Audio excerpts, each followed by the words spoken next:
బ్రహ్మవైవర్త పురాణం ప్రకారం తులసి కోట ఇంట్లో ఏ దిక్కులో ఉన్నా సరే సకల శుభాలు కలుగుతాయి. తూర్పు, పడమర, ఉత్తరం, దక్షిణం ఏ దిక్కులో అయినా తులసి కోట ఏర్పాటు చేసుకోవచ్చు. అయితే ఒక్కొక్క దిక్కులో తులసి కోట ఉంటే ఒక్కొక్క రకమైన ప్రయోజనం కలుగుతుంది.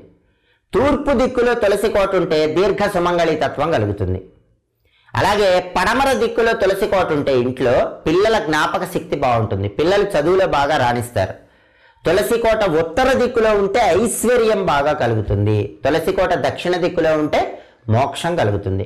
అయితే సహజంగా ఎప్పుడైనా సరే తులసి కోట తూర్పు దిక్కులో కానీ ఉత్తర దిక్కులో కానీ ఉంటే విశేషమైన శుభ ఫలితాలు కలుగుతాయని పరిహార శాస్త్రంలో చెప్పడం జరిగింది.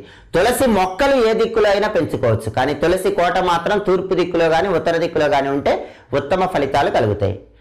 అలాగే మీ సింహద్వారాన్ని బట్టి కూడా తులసి కోట ఏర్పాటు చేసుకోవాలి. ఎప్పుడైనా సరే సింహద్వారం తెరవగానే ఎదురుగా తులసి కోట ఉంటే చాలా మంచిది. మీది తూర్పు సింహద్వారం